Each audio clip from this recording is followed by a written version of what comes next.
Hello दोस्तों, good morning. एक बार फिर सभी लोगों का स्वागत है हमारे YouTube channel Israel sir GS में। और अच्छे से उम्मीद करते हैं हम लोग आप अच्छे से स्टडी कर रहे होंगे, पढ़ाई कर रहे होंगे। और जो भी मैं तथ्य आपके लिए लेकर आ रहा हूँ वो बड़े महत्वपूर्ण, बड़े वैल्यूबल और एग्जाम की दृष्टि से बड़े ही महत्वपूर्ण है। तो प्लीज कृपया करके सभी लोग उन तथ्यों को बड़ी सीरियसली लें, बड़ी मेहनत से पढ़ें।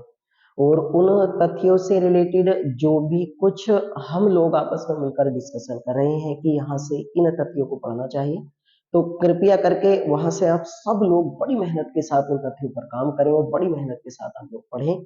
आप प्रीवियस एग्जाम अगर उठा के देखेंगे तो अभी हरियाणा में एक एग्जाम हुआ है, उसमें मौद्रिक नीतियों से रिलेटेड क्वेश्चन पूछे गए हैं।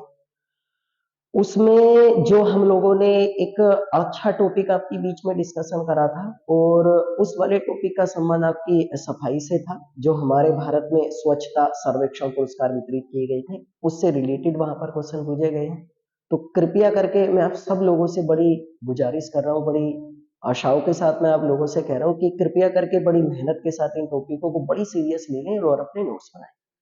जैसा कि पिछले दिनों से हम लोग बात कर रहे हैं, हमने ज्योग्राफी का एक टॉपिक स्टार्ट किया और ब्रह्मांड पूरा हम लोगों ने पढ़ा। कोस्मोस, जिसको यूनिवर्स कहते हैं, और उसका अध्ययन कोस्मोलॉजी कहलाता है।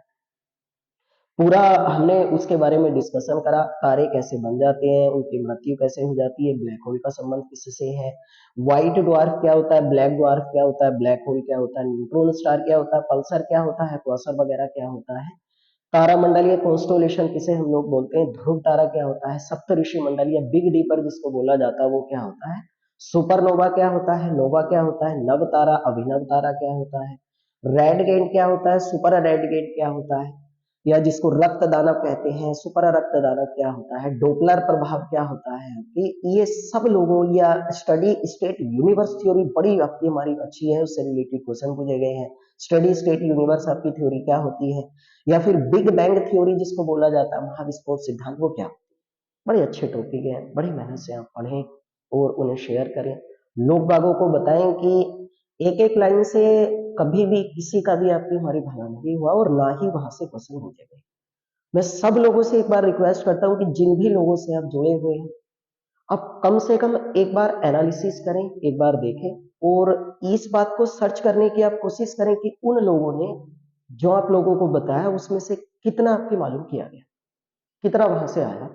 जो लोग आपके लिए वो न्यूज लेकर आते हैं उनमें से कितना आप लोगों को आया, इस बात पर कम से कम एक बार गौर तो करें, एनालिसिस करें। और उसके बाद ही आपकी कोशिश करें कि जिन तथ्यों पर हम सब लोग मिलकर इस यूट्यूब चैनल पर बात कर रहे हैं, क्या वो तथ्य वाकई आपके लिए वैल्यूबल है, क्या वो तथ्य आपके लिए वाकई एक काम की चीज है।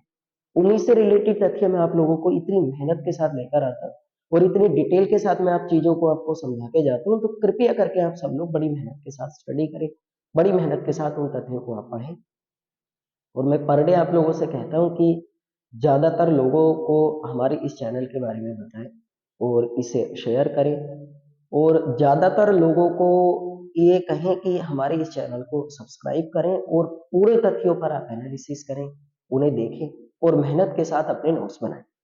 जैसा कि मैंने आप लोगों से कहा था कि हम सब्जेक्ट के रूप में ज्योग्राफी पढ़ रहे हैं और ज्योग्राफी ही हम पढ़ेंगे, लगातार तथ्यों पर हम बात करेंगे। लेकिन जैसे ही कोई खबर अगर बीच में आती है और मुझे लगता है कि वो आपके लिए बड़े काम की चीज है, तो उस तथ्य पर मैं आप लोगों से बात करूंगा। और ऐसे ही एक तथ्य पर आज हम लोग बात कर रहे हैं। आज हम लोग आपकी उसी तथ्य से रिलेटेड आपकी हमारी बात करने वाले हैं।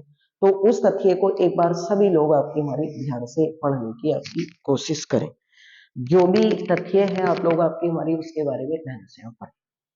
आज के अखबार में जैसा कि आप सब लोगों ने आपकी हमारी पढ़ा होगा, आप सब लोगों को पता चल गया होगा कि किस मुद्दे पर हम बात करने वाले हैं, कि 8 नवंबर 2016 ईस्वी को जो हमारे भारत में नोटबंदी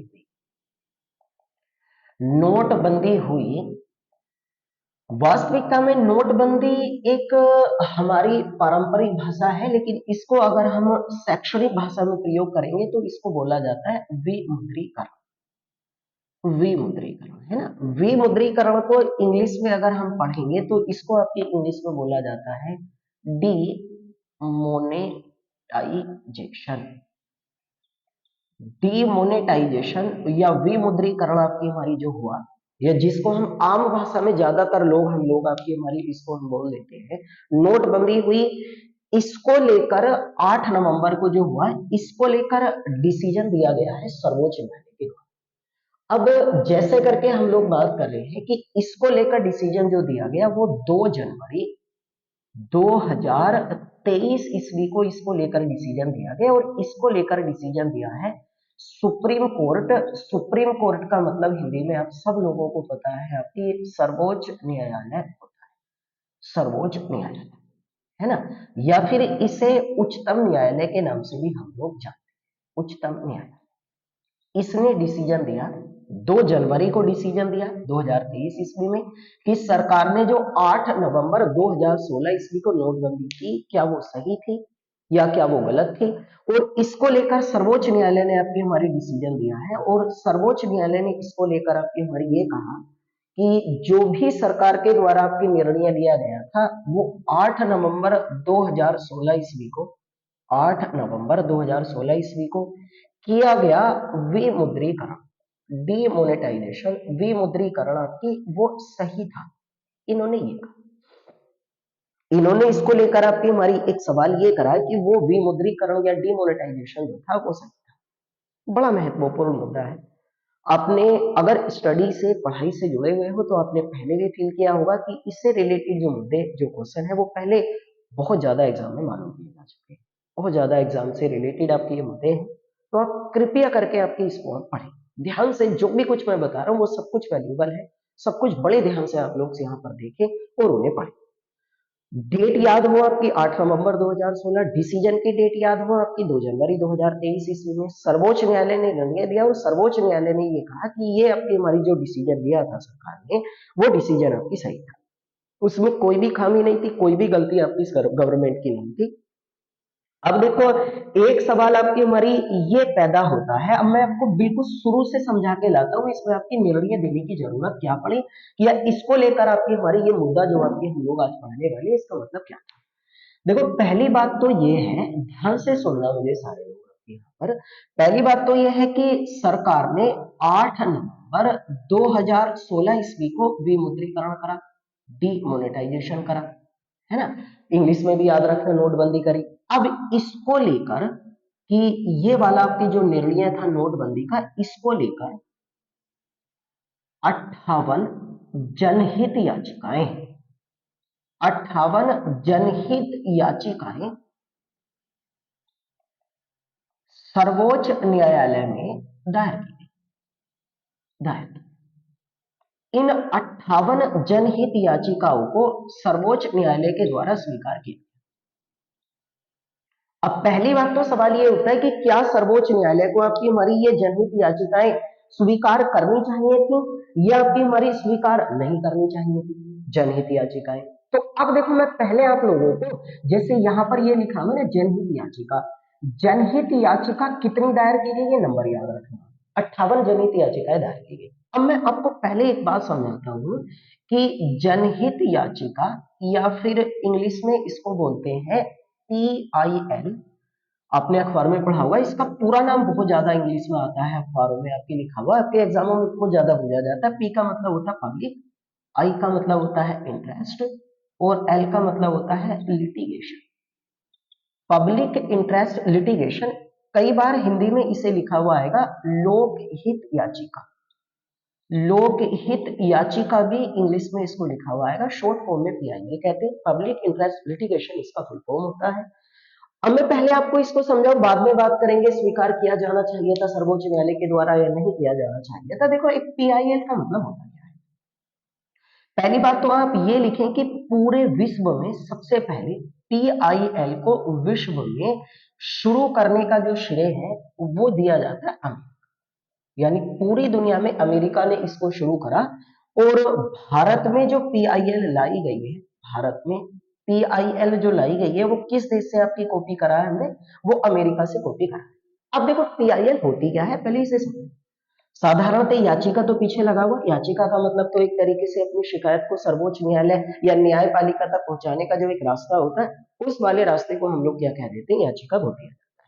देखो पहले इस वाले मुद्दे को बड़े ध्यान से समझो, देखो, अगर लोक हित का मतलब होता है आपकी जनता के हित से, है ना। जनता के हित से अगर जुड़ा कोई भी मुद्दा है, कोई भी मुद्दा अगर जनता के हित से जुड़ा हुआ है और वो न्यायपालिका तक नहीं पहुंच रहा है, न्यायपालिका तक नहीं पहुंच रहा है, नहीं पहुंच रहा है ना, तो उस जनता से जुड़े गए मुद्दे, जैसे जनता से जुड़ा हुआ कोई भी एक मुद्दा मान लेते हैं कि हमारी किसी भी आपके हमारी भाई डिफेंस सिस्टम के द्वारा किसी भी व्यक्ति को आपके टॉर्चर किया जा रहा है ना, किसी भी व्यक्ति को टॉर्चर किया जा रहा है और उस व्यक्ति को इतना हद तक आपके टॉर्चर किया जाता है कि वो टॉर्चर करने लायक ही नहीं था, ये जनता के हित से जुड़ा हुआ मुद्दा, डिफेंस सिस्टम के द्वारा टॉर्चर किया जा रहा है।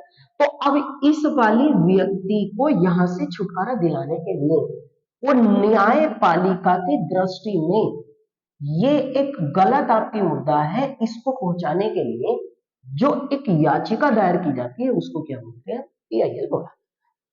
ये आपको याद, यानी कि मैं यहाँ पूरा लिख देता हूं, बड़े ध्यान से आप सब लोग लिखिए कि लोकहित या जनता के हित से जुड़ा हुआ मुद्दा जो न्यायपालिका तक नहीं पहुंच रहा है ना, न्यायपालिका तक नहीं पहुंच रहा है, तो ऐसे आपके लोकहित या जनहित के मुद्दे को न्यायपालिका तक पहुंचाने के लिए जो सिस्टम अप्लाई किया जाता है ना, उस वाले सिस्टम को क्या बोला जाता है कि पीआईएल या जनहित याचिका कहते हैं। ऐसे करके लिखें, जैसे एग्जाम में आया हुआ क्वेश्चन है, आप ऐसे करके लिखें। देखो, ये होता है जब कोई व्यक्ति या संस्था, देखो यहां गौर फरमाना, व्यक्ति भी हो सकता है और संस्था, ऑर्गेनाइजेशन या इंस्टीट्यूट भी हो सकता है। जब कोई व्यक्ति या संस्था लोकहित से लोकहित से जुड़े मुद्दे को न्यायपालिका, है ना, न्यायपालिका तक पहुंचाती है, नहीं पहुंचाती है या पहुंचाता है, पहुंचाती या पहुंचाता है, तब इस याचिका को पीआईएल कहा जाता है, पब्लिक इंटरेस्ट लिटिगेशन, या जनहित याचिका, लोकहित याचिका कहा जाता है। आपने एक फिल्म का नाम सुना होगा, जोली एलएलबी, आपकी है ना, जोली एलएलबी, आपने फर्स्ट फिल्म देखी हो या इसका सेकंड पार्ट देखा हो, वहां पर होता क्या है, देखो वहां पर देखा होगा अक्षय कुमार ने जो सेकंड आपकी हमारी इसके पार्ट्स में काम करा था, तो उसमें जम्मू कश्मीर का आपकी हमारी एक बॉयज होता है, एक लड़का होता है, और उसकी आपकी हमारी भाई उसको टेररिस्ट, यानी कि आपकी उसको आतंक के सत पर उसको गिरफ्तार कर लिया जाता है, वो आतंकवादी था नहीं वास्तविकता में, लेकिन पुलिस के द्वारा इसको अरेस्ट कर लिया जाता है और इसको आपकी हमारी भाई अरेस्ट करने के बाद इसको मार दिया। अब इसकी जो आपकी पत्नी होती है इस लड़के की, वो पत्नी आपकी हमारी भाई वकीलों के पास जाती है और उनसे कहती है कि उनका जो पति था वो इनोसेंट था, वो बेकसूर था, उनका जो हस्बैंड था। अब उसको जबरदस्ती आपकी हमारी भाई उसको शूट किया गया, उसको मारा गया, तो उस मुद्दे की जांच होनी चाहिए। अब इस मुद्दे की, इस वाले लड़के की जांच कराने के लिए कि क्या वो सही था, आतंकवादी था या नहीं था, इस मुद्दे की जांच कराने के लिए जो एक वकील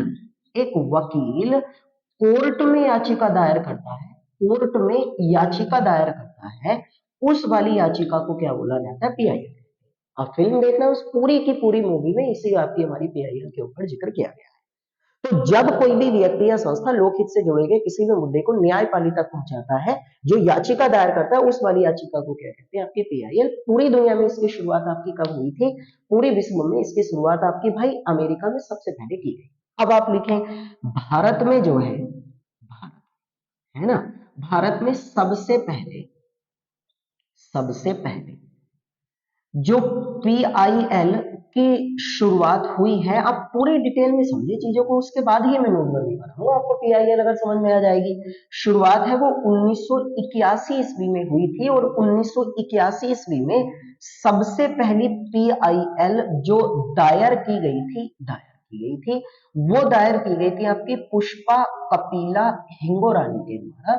पुष्पा कपिला हिंगोरानी, ये एक एडवोकेट थी, एक वकील थी आपकी, दिल्ली की रहने वाली। इन्होंने दायर करी थी पुष्पा कपिला हिंगोरानी, और इसीलिए पुष्पा कपिला हिंगोरानी को भारत में पीआईएल की माता या पीआईएल का आपकी जनक कहा जाता है। ये आप जरूरी लिख लें, ऐसा ही लिखा गया था पुष्पा कपिला हिंगोरानी को आपकी। सबसे पहले इन्होंने आपकी हमारी भाई इन्होंने याचिका दायर करी थी 1981 ईस्वी में। 1981 ईस्वी में हुसैन आरा खातून, एक आपकी केस था हुसैन आरा खातून, इनको लेकर आपकी हमारी एक याचिका दायर की गई थी इनकी केस की इंक्वायरी करने के लिए। हुसैन आरा खातून पुष्पा कपिला हिंगोरानी ने कहां पर दायर करी थी? ये सर्वोच्च न्यायालय में दायर करी थी 1981 ईस्वी में, यानी 10/1980 कहा जाएगा। और इसीलिए पीआईएल की माता या पीआईएल का जनक इसे बोला जाता है, पुष्पा कपिला हिंगोरानी को कहा जाता है। इस पीआईएल जो पुष्पा कपिला हिंगोरानी ने हमारे भारत के सर्वोच्च न्यायालय में 1981 ईस्वी में जारी करी थी, इस पीआईएल यानी सर्वोच्च न्यायालय में 1981 में 1981 ईस्वी में सबसे पहली पीआईएल को जो स्वीकार किया गया था, स्वीकार आपकी किया गया था, उन वाले जस्टिस का जो नाम था हमारे भारत में आपकी हमारी है ना, सबसे पहले पीआईएल को शुरू करने वाले जो आपके न्यायाधीश थे, वो सबसे पहले आपकी हमारी जो न्यायाधीश रहे हैं हमारे भारत में पीआईएल के आपके हमारी स्वीकार करने वाले, वो थे आपके पीएन भागवती। इनका नाम तो आपको रटा हुआ हो, है ना। और एक और थे इनके साथ आपके कृष्ण अय्यर। कृष्ण अय्यर का नाम कम आता है, लेकिन सबसे ज्यादा जो नाम आता है वो पीआईएल को स्वीकार करने वाली सुप्रीम कोर्ट के जज कौन थे? पीएन भगवती। पुष्पा कपिला हिंगोरानी, हुसैन आरा खातून हो गया, पीएन भगवती, कृष्ण अय्यर। और इस समय 1981 में 1981 ईस्वी में इस समय सर्वोच्च न्यायालय के जो मुख्य न्यायाधीश थे CJI, chief justice of India, जैसे इस समय आपके हमारे भाई इस समय डीवाईवी चंद्रचूड़ है, इस समय 1981 ईस्वी में सर्वोच्च न्यायालय के मुख्य न्यायाधीश थे Y B Chandrachud. Y B Chandrachud इस समय आपके हमारे भारत में सर्वोच्च न्यायालय के मुख्य न्यायाधीश से सीजेआई। वर्तमान में इन्हीं के तो बेटे हैं, वर्तमान में इन्हीं के आपके हमारे पुत्र हैं जो भारत के सीजेआई हैं, chief justice of India, Bharat का मुख्य न्यायाधीश, सर्वोच्च न्यायालय का मुख्य न्यायाधीश। उनका नाम है डी वाई चंद्रचूड़। वो इन्हीं के बेटे हैं, ये भी खूबसूरत बात है, लिख लेना भाई, ये इन्हीं के बेटे हैं। तो जिस समय पीआईएल को शुरू किया गया उस समय सर्वोच्च न्यायालय के मुख्य न्यायाधीश ये इन्होंने स्वीकार किया, वहां से हुई पीआईएल का मतलब ये। अब नोटबंदी को लेकर आपकी पीआईएल जो दायर की गई थी ये वाली, अब आपकी कम से कम पीआईएल तो समझ में आ गया कि पीआईएल क्यों जारी की जाती है, आपकी जो जनहित से जुड़े हुए मुद्दे होते हैं। 8 नवंबर को आपकी 2016 में विमुद्रीकरण हुआ, डिमोनेटाइजेशन हुआ, इसको लेकर कितनी पीआईएल दायर की गई थी? आपकी 58। सबको आपकी हमारी भाई सरकार ने इन सभी के सभी पीआईएल को आपकी सुप्रीम कोर्ट के द्वारा स्वीकार किया गया। अब देखो, स्वीकार करना चाहिए था, नहीं करना चाहिए था, जो आपके काम की चीज है वो मैं आपको एक्सप्लेन कर रहा हूँ, टोटल चीजें मैं आप लोगों को बता रहा हूँ। तो अब ये पीआईएल आपकी स्वीकार की गई थी कि सरकार ने जो ये विमुद्रीकरण का फैसला करा, जो सरकार के द्वारा आपकी नोटबंदी का आपकी फैसला किया गया था, वो क्या कानूनी रूप से, कानूनी या संवैधानिक रूप से आपकी वो सही था, या संवैधानिक रूप से आपकी हमारी संवैधानिक रूप से सही या गलत था, इसको लेकर आपकी हमारी उन्होंने पीआईएल स्वीकार, यानी कि वो आपकी राइट था या रॉन्ग था, वो सही था, सरकार ने उसने कानूनी प्रक्रिया का पालन करा, यानी सरकार जो होती है उसने क्या आपकी नोटबंदी में कानूनी प्रक्रिया का पालन करा, या कानूनी प्रक्रिया का पालन उन्होंने आपकी नहीं करा, कानूनी प्रक्रिया का पालन करा या नहीं, इसको लेकर ही उन्होंने आपकी हमारी ये याचिका दायर, ये और इसीलिए स्वीकार करी है सुप्रीम कोर्ट ने। अब देखो, आपको ये डेट याद रहनी चाहिए, ये भी जो निर्णय आया पीआईएल के बारे में मैं आप लोगों को पूरा समझा ही चुका हूं। अब इसमें क्या होता है, अब यहाँ बोले ध्यान से सुनना, अब इसको लेकर जब आपकी हियरिंग हुई, सुनवाई हुई, तो देखो आपको सबको पता है कि हमारे भारत में आरबीआई की जो स्थापना है, मैं आपको एक्सप्लेन कर रहा हूँ, ध्यान से सुनना। आरबीआई की स्थापना जो है, आरबीआई अधिनियम, इंग्लिश में बोलते हैं आरबीआई एक्ट, मैंने पूरी क्लास इस पर बना रखी, देख लेना। आरबीआई एक्ट 1934 के तहत 1 अप्रैल 1935 ईस्वी को हुई, सबको पता है। अब ये जो आरबीआई एक्ट है 1934 ईस्वी में, इसका एक सेक्शन है, सेक्शन मीन्स होता है धारा, और उस धारा का नाम है धारा आपकी हमारी 26(2). यहां बड़े ध्यान से, धारा नंबर 26(2) में आपके हमारी ये लिखा हुआ है कि ऐसा निर्णय का मतलब होता है आपकी नोटबंदी का यानी विमुद्रीकरण का। ऐसा निर्णय जो नोटबंदी का है वो सरकार ले सकती है। सरकार उस निर्णय को आपकी ले सकती है। आरबीआई अधिनियम 1934 की धारा नंबर 26(2), ये रट लेना, ये याद कर लेना, इससे रिलेटेड क्वेश्चन आपके बहुत ज्यादा मालूम किए जाएंगे कि ये आपकी हमारी धारा ये कहती है कि सरकार को ऐसा विमुद्रीकरण का निर्णय आपकी हमारी लेना चाहिए, वो सरकार ऐसा निर्णय आपकी ले सकती है। लेकिन सरकार जब ऐसा आपकी हमारी कोई भी निर्णय जब लेती है तो वो प्रक्रिया का पालन उसमें करा है उसने, या प्रक्रिया का पालन आपकी हमारी उसके द्वारा नहीं किया गया है आपकी हमारी, इसको लेकर आपकी हमारी निर्णय जो है वो ले सकती है ना। अब देखो यहाँ और मैं थोड़ा बहुत आपको हमारी कोशिश करते हैं हम लोग आपकी समझने की, जो आपके एग्जाम में आने की संभावना है। अब आरबीआई जो एक्ट है 1934, अधिनियम 1934 की धारा नंबर 26, तो इसमें लिखा हुआ ये है कि सरकार आपकी ऐसा निर्णय ले सकती है, सरकार निर्णय ले सकती है ना। वो निर्णय आपके इस प्रकार का निर्णय ले सकती है, लेकिन इसमें कुछ सुरक्षात्मक उपाय किए गए हैं, सुरक्षात्मक उपाय किए गए हैं, उपाय किए गए हैं। देखो यहां बड़े ध्यान से सुनो ना, सुरक्षात्मक उपाय करने का मतलब ये है कि सरकार जो होगी इसमें आपकी मनमानी नहीं कर सकती, मनमानी नहीं कर सकती। ये है सुरक्षात्मक उपाय का मतलब ये होगा कि इसमें सरकार जो होगी वो सुरक्षात्मक उपाय का मतलब ये होगा कि मनमानी सरकार जो है इसमें नहीं कर सकती। ये धारा नंबर आपकी आरबीआई अधिनियम 1934 की धारा नंबर आपकी 26(2) में आपकी हमारी इस बात का वर्णन किया गया है कि मनमानी नहीं करेगी सरकार इसमें। अब देखो मनमानी करने का मतलब ये है कि ध्यान से यहां लिखना आप सारी चीजें आप लोग, कि जब सरकार इस प्रकार का कोई निर्णय लेता है, इस प्रकार का कोई निर्णय लेगी, कोई निर्णय लेगी, तब तब वह निर्णय आरबीआई के केंद्रीय बोर्ड, आरबीआई के, देखो इसे बड़े ध्यान से समझना, आरबीआई के केंद्रीय बोर्ड की सिफारिश पर ही ले सकती है, सिफारिश पर ही ले सकती है, है ना। अब देखो इसका मतलब यह है कि सरकार आपकी स्वतंत्र तो नहीं है, सरकार यहाँ पर आपकी स्वतंत्र नहीं है, वो फ्रीडम नहीं है कि वो जो निर्णय लेगी आपकी सरकार जो लेगी वो स्वयं निर्णय लेगी, बल्कि आरबीआई का केंद्रीय बोर्ड के तहत लेगी। अब देखो आरबीआई का केंद्रीय बोर्ड क्या होता है, मैं आपको कोशिश करता हूँ समझाने की, जल्दी से आप लोग आपकी हमारी यहाँ लिखें। देखो आरबीआई को चलाने के लिए एक समिति होती है, एक समिति, है ना। उस समिति में क्यों होता क्या है, एक तो होता है गवर्नर, सही है, 4 होते हैं उसमें आपके डिप्टी गवर्नर। मैंने आपको शायद पहले भी कभी इसके बारे में डिस्कशन करा होगा। इसमें एक सदस्य लिया जाता है भारत के वित्त मंत्रालय से, वित्त मंत्रालय से, है ना, एक सदस्य। इसमें 4 सदस्य लिए जाते हैं आरबीआई के क्षेत्रीय कार्यालयों से, जो आरबीआई के क्षेत्रीय कार्यालय होते हैं ना, उससे आपकी 4 सदस्य लिए जाते हैं, और बाकी 10 सदस्यों की जो नियुक्ति होती है वो भारत की केंद्र सरकार, 10 सदस्यों की जो नियुक्ति होती है वो भारत की आपकी कौन सी सरकार करती है, 10 सदस्यों की नियुक्ति भारत की केंद्र सरकार के द्वारा की जाती है, ये बात केंद्र सरकार, ये। अब देखो क्या होता क्या है, जैसे आरबीआई जो है आपकी, इसमें समिति में कुल मिलाकर आपकी अगर हम बात करेंगे तो 20 सदस्य होते हैं। एक गवर्नर शक्तिकांत दास इस समय गवर्नर है, 4 डिप्टी गवर्नर होते हैं, एक वित्त मंत्रालय से सदस्य, 4 क्षेत्रीय कार्यालय से आते हैं 10 के।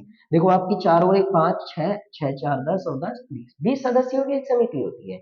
इन 20 सदस्यों की समिति में से देखो धारा नंबर 26(2) जरूर रख ले, इसको याद रखें, आरबीआई एक्ट की जो है। अब देखो मैंने जो यहाँ लिखा है ना कि आरबीआई टोटल मिलाकर आपकी जो आरबीआई समिति होती है, इस आरबीआई समिति में अगर हम बात करेंगे तो आरबीआई समिति में कुल मिलाकर आपकी हमारी जो 20 सदस्य होते हैं, जिनके बारे में मैं अभी आप लोगों को बता के आ रहा हूँ, इन 20 सदस्यों में से एक केंद्रीय बोर्ड का गठन किया जाता है, केंद्रीय बोर्ड। और केंद्रीय बोर्ड का गठन जो होता है वो आरबीआई का गवर्नर करता है, आरबीआई का जो होता है ना गवर्नर, ये केंद्रीय बोर्ड का गठन करता है। अब गवर्नर की अध्यक्षता में एक केंद्रीय बोर्ड होगा, यानी इसका जो केंद्रीय बोर्ड का आपके अध्यक्ष होता है वो आरबीआई का कौन होता है, वो आरबीआई का गवर्नर होता है। अब इसमें कितने सदस्य हैं वो आरबीआई का गवर्नर डिसाइड करेगा। तो अब ये केंद्रीय बोर्ड जो होता है ये सिफारिश करेगा। अब आपकी समझ में आया होगा ना, ये सिफारिश करेगा सरकार से कि सरकार को आपकी ऐसा कदम उठाना चाहिए नहीं उठाना चाहिए। अब सुप्रीम कोर्ट ने इस फैसले में ये कहा है, सर्वोच्च न्यायालय ने, कि जो इस आपके विमुद्रीकरण को जो भारत में हुआ था विमुद्रीकरण, इसको लेकर जो है वो आरबीआई है ना और गवर्नमेंट यानी सरकार के बीच में लगभग 6 माह तक आपके डिस्कशन हुआ। 6 माह तक आपकी हमारी इसको लेकर जो है वो आपकी हमारी बैठकें की गई। अब 6 माह तक अगर इसको लेकर बैठकें की गई हैं तो देखो केंद्रीय बोर्ड उसमें इन्वॉल्व हुआ, सरकार उसमें इन्वॉल्व हुई है, और 6 माह तक अगर बैठकें हुई है तो इसका मतलब आपकी सरकार का जो निर्णय था वो सही था। सरकार का जो निर्णय था वो कैसा था आपके, वो सही था। ये इस रीजन से आपकी सही बताया जो सुप्रीम कोर्ट ने। कम से कम देखो समझ में आनी चाहिए चीजें। अब आरबीआई को आप पढ़े, आरबीआई में डेप्यूटी गवर्नर 4 है, एक गवर्नर है शक्तिकांत दास साहब, इस समय 25वें नंबर पे वो गवर्नर है। मैं पहले भी आप लोगों को बता चुका हूँ आपकी, है ना। केंद्रीय बोर्ड के साथ सरकार की मीटिंग हुई लगभग 6 माह, और वो निर्णय सरकार का आपकी सही था। ऐसा आपके किसके द्वारा बताया गया, आपकी सुप्रीम कोर्ट के द्वारा ये निर्णय तो आपकी बताया। अब देखो सुप्रीम कोर्ट ने एक बात और कही है, सर्वोच्च न्यायालय ने आपकी इस निर्णय को लेकर एक बात और कही है, और सर्वोच्च न्यायालय ने आपकी हमारी ये कहा है कि जो आरबीआई एक्ट है ना 1934 की जो सेक्शन नंबर आपकी धारा नंबर आपकी 26(2) है, इसमें ये कहा गया है कि सरकार किसी भी सीरीज के नोटों को बंद कर सकती है, किसी भी सीरीज के। ऐसा नहीं है कि कोई स्पेशल सीरीज हो उसमें वो लगा के आपकी 1 रुपए से और 1000 10,000 जितनी सीरीज की चाहे उसको सब नोटों को बंद कर सकती है। ऐसा नहीं है कि केवल 1000 या 500 की नोट बंद करेगी या 1000 या 2000 की नोटों को वो आपकी क्लोज कर सकती है, बस किसी भी सीरीज के नोटों को बंद कर सकती है। ये वाली आपकी बात उन्होंने कही है। अब उन्होंने ये बात कही थी उसमें कि सरकार ने जो है, ये पॉइंट आप लिख लें कि सरकार ने जो नोटबंदी करी थी उसका जो उद्देश्य था, है ना, जो नोटबंदी की गई थी आपकी उसका उद्देश्य क्या था, तो उसका उद्देश्य था आपकी काला धन उस पर रोक लगाना, है ना। जो जाली करेंसी होती है, जो जाली नोट होते हैं यानी नकली नोट होते हैं उन पर रोक लगाना, और जो आपकी आतंक फंडिंग होती है आपकी उस पर रोक लगाना, आतंक फंडिंग। ये अब ये जो आतंक फंडिंग है, जाली नोट है, काला धन, काले धन की मैं एक बार डेफिनेशन पढ़ दूं आपको समझ में आ जाएगा। काला धन मतलब होता है ऐसा धन, ये लिख लेना, ऐसा धन जिस पर कर चुरा कर रखा जाता है। कर का मतलब होता है टैक्स, है ना। कर चुरा कर रखा जाता है, चुरा कर यानी उस पर कर पे नहीं किया जाता, चुरा कर रखा जाता है, उस वाले आपके धन को क्या बोला जाता है, आपकी ब्लैक मनी या काला धन। ये तो अब काला धन आपकी कितना है वो बैंकों में आपकी जब जाएगा क्योंकि पता चलेगा, क्योंकि सरकार ने आपकी ये कहा था 8 नवंबर 2016 ईस्वी को जब सरकार ने आपकी डिमोनेटाइजेशन किया था, तो उसमें सरकार ने आपके 500 और 1000 रुपए के जो आपकी नोट थे इनको चेंज करने के लिए, इनको परिवर्तित करने के लिए, लिख लेना आप लोग, आपकी 52 दिन का समय दिया था। ये याद हो आपको, 52 दिन का समय दिया था, जिस दिन से उन्होंने आपकी क्लोज करे थे कि 52 दिन तक जाएं और बैंकों में आप जाएं, और बैंकों में जाने के बाद नोटों को आपकी हमारी परिवर्तित कर ले। आप लोग परिवर्तित कर सकते हैं, इन वाले नोटों को नए नोटों से परिवर्तित कर सकते हैं। तो 52 दिन का समय दिया था, तो समय भी आपकी सुप्रीम कोर्ट के द्वारा यह बताया गया कि समय जो था वो भी पर्याप्त था। इसको लेकर भी आपकी हमारी भाई सरकार की गलती नहीं बताई जा सकती है कि सरकार ने नोटबंदी गलत करी थी, तो समय भी पर्याप्त था। और जो उन्होंने काम करा था काले धन का मतलब ये होता है जाली नोट। अब देखो इसमें सरकार कितनी सफल हुई, इसमें सरकार सफल हुई या नहीं हुई, इस बात से कोई फर्क नहीं पड़ता सरकार सक्सेस हुआ या नहीं हुआ, जिस उद्देश्य को लेकर उन्होंने करा था। बहरहाल इसमें कानूनी प्रक्रिया का सरकार ने पालन किया, कानूनी जो प्रक्रिया थी उसका सरकार के द्वारा आपके पालन किया गया, और इस आधार पर आपकी सुप्रीम कोर्ट ने इस निर्णय को क्या बताया, आपके सही।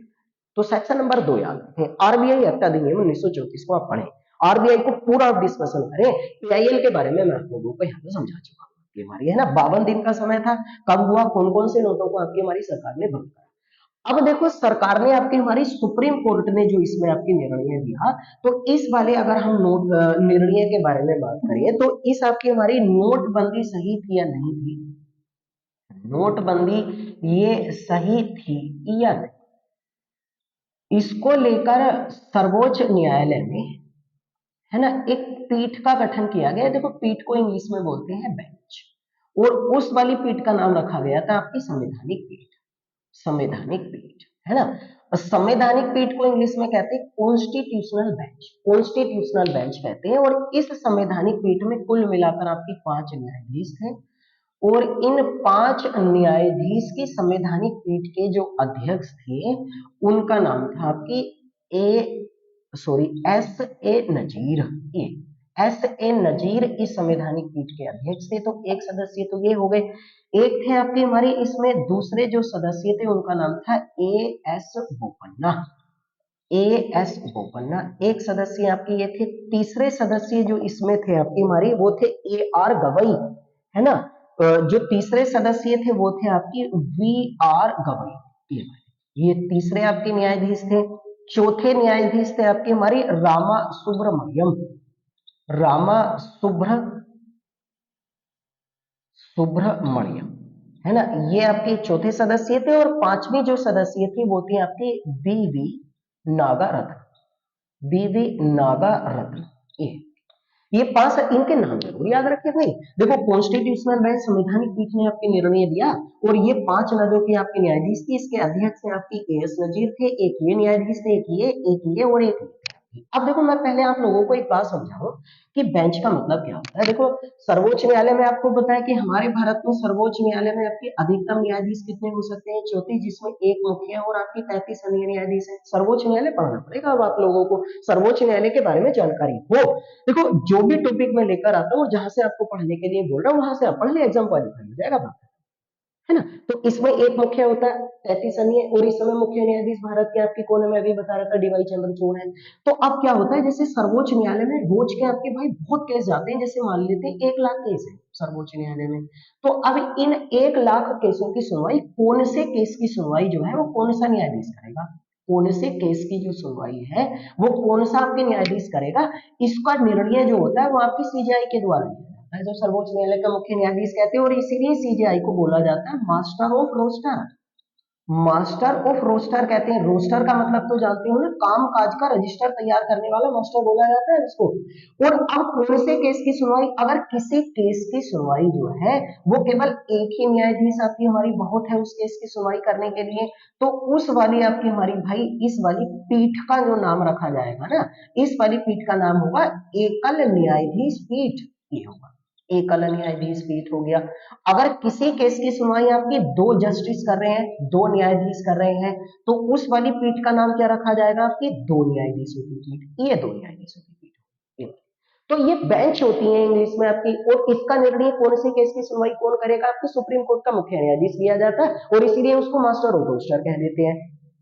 अब देखो होता क्या है, देखो इन नामों को अभी लिखा हुआ रहने देते हैं। आपकी बेंच समझ में आ गए होगा। बेंच का मतलब होता है किसी भी केस की सुनवाई करने के लिए न्यायाधीशों का जो पैनल होता है उसको बेंच कह देते हैं। लेकिन अब ध्यान से सुनना भाई, अगर भारत में कोई भी कोई भी मुद्दा कोई भी मुद्दा आपके हमारे भाई वो संविधान के निर्वचन से रिलेटेड है, संविधान के निर्वचन, निर्वचन का मतलब होता है व्याख्या, संविधान के निर्वचन से रिलेटेड है, व्याख्या से रिलेटेड है, तो इस केस की सुनवाई करने के लिए, इस केस की सुनवाई करने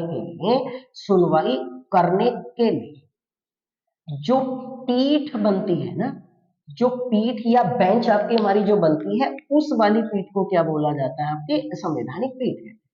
ये बात आई कुछ बात समझ में, पीठ में और कॉन्स्टिट्यूशनल बेंच में, है ना। संवैधानिक पीठ में क्या फर्क होता है?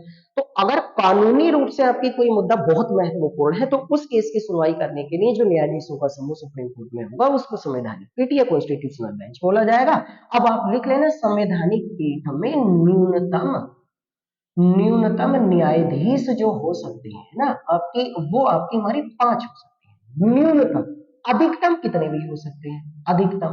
अधिकतम जो होंगे आपकी हमारी, इनकी संख्या तय, ये वाली, लेकिन न्यूनतम 5 होने अनिवार्य हैं। अब आप लिख लेना अगर आपको याद नहीं है। भारत में अभी तक सबसे बड़ी जो संवैधानिक पीठ है या कॉन्स्टिट्यूशनल बेंच है वो गठित की गई थी। आप केस के बारे में लिख लेना आपके, इसका नाम था भारत बनाम केरल राज्यवाद, या आप इसका पूरा नाम लिख लें आपकी केशवानंद भारत बनाम केरल राज्यवाद 1973। और इसमें 13 न्यायाधीश आपकी हमारी थे। उसके बाद भारत में एक और न्यायाधीश पीठ गठित हुई थी आपकी गोलकनाथ बनाम पंजाब राज्यवाद, और इसमें आपके न्यायाधीशों की संख्या रखी गई थी 11। ये बहुत ज्यादा जरूरी है कि भारत में सबसे बड़ी संवैधानिक पीठ कब गठित हुई, 1973 में 13 न्यायाधीश थे, नाम ये था इस वाले केस का। इस वाले केस में आपकी 11 थे, केस का नाम ये था। इस वाली आपके संवैधानिक पीठ में कितने सदस्य थे, देखो 5 ही होने चाहिए थे, और 5 ही थे। अध्यक्ष कौन थे आपके, ऐसे नजीर थे। अब ये जो निर्णय आपकी नोटबंदी का दिया है ना कि विमुद्रीकरण या आपकी नोटबंदी जो थी वो सही थी या नहीं थी, आपकी ये निर्णय 4:1 के अनुपात में दिया। यानी ये वाले जो 4 न्यायाधीश मैंने लिखे हैं ना ऊपर आपकी, इन्होंने कहा कि सही थी, लेकिन बीबी नागारत्नन ने ये कहा है कि नोटबंदी का जो निर्णय था वो आपकी हमारी सरकार का वैधानिक निर्णय था, सरकार का जो निर्णय था वो वैधानिक आपकी हमारी नहीं, यानी वो निर्णय वैधानिक दृष्टि से आपकी सही था। तो इनका नाम जरूर याद रखें, बीबी नागरत्न ने 4:1 के अनुपात से निर्णय दिया। अब देखो निर्णय जो लिया जाता है वो मेजोरिटी से, अब कम से कम आपकी संवैधानिक पीठ भी समझ में आ गई, पीआईएल भी आपकी समझ में आ गई।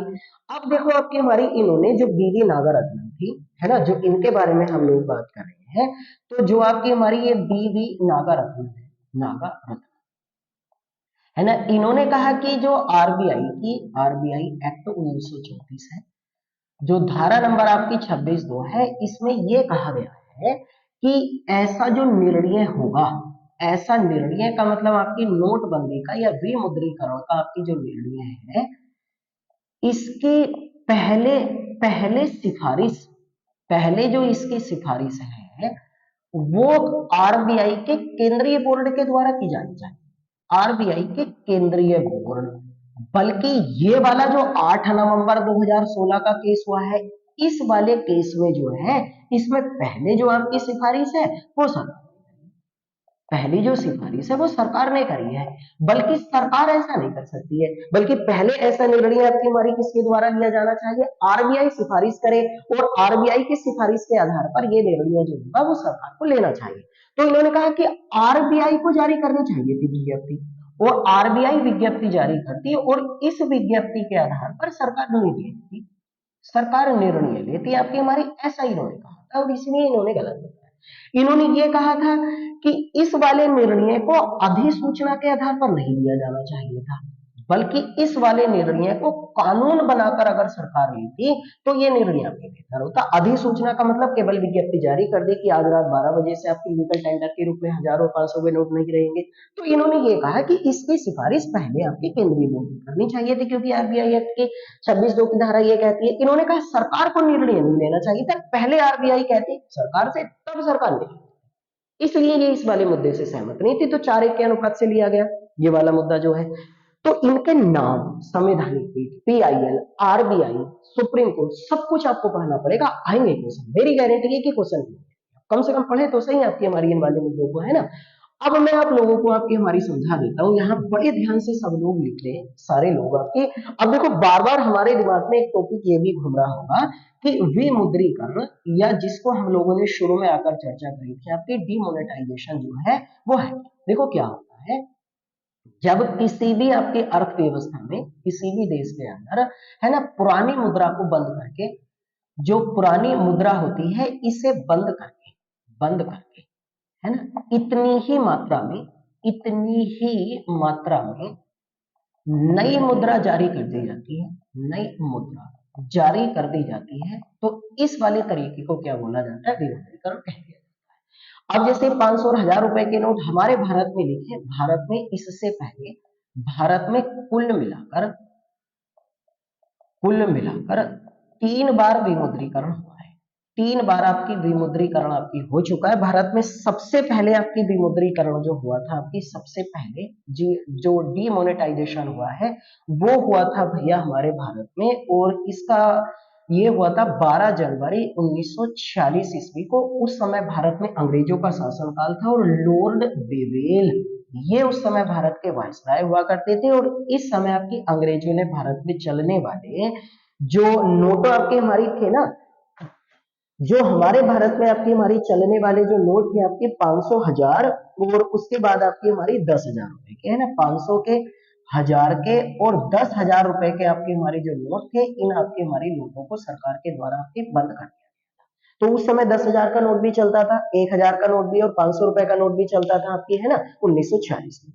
उसके बाद भारत में आपकी दूसरी बार जो आपकी डिमोनेटाइजेशन हुआ, विमुद्रीकरण हुआ, वो हुआ था 1978 ईस्वी में, और इस समय आपकी जनता पार्टी की सरकार थी, जनता पार्टी, और भारत के प्रधानमंत्री थे मोरारजी देसाई जी, मोरारजी देसाई, है ना, ये उस समय भारत के प्रधानमंत्री थे, याद रखना आपके, है ना। और इस समय आपकी हमारी गवर्नमेंट के द्वारा क्या करा गया था, हमारे भारत में जो नोट चलने वाले थे ना आपकी 1,000 रुपए का, 5,000 रुपए का, और इसके अतिरिक्त आपकी हमारी 10,000 रुपए का, इन वाले नोटों को आपकी बंद कर दिया गया था, ये बात। तो इससे पहले भी 2 बार आपकी, एक बार यहाँ, एक बार यहाँ, और अब तीसरी बार जो हमारे भारत में आपकी विमुद्रीकरण हुआ उसकी भी डेट आपको याद है, 16 नवंबर 2000, 8 नवंबर सॉरी 2016 ईस्वी को हुआ। इस समय प्रधानमंत्री डॉक्टर सॉरी नरेंद्र मोदी थे, इस समय प्रधानमंत्री मोरारजी देसाई, और उस समय भारत के वायसराय कौन हुआ करते थे, लॉर्ड बेवेल थे। ये पूरा भी हो रहा है, विमुद्रीकरण का मतलब ये। अब देखो इस पूरे के पूरे सिनेरियो में आप सब लोगों को आपकी हमारी अब पढ़ना ही है कि विमुद्रीकरण या पीआईएल क्या होता है, कितने न्यायाधीशों की पीठ आपकी इस पर सुनवाई करती है, संवैधानिक पीठ क्या होती है। अब आप मेरे कहने से सब लोग आपकी आरबीआई को एक बार अच्छे तरीके से आपकी पढ़ें, क्योंकि अब आरबीआई से क्वेश्चन मिले।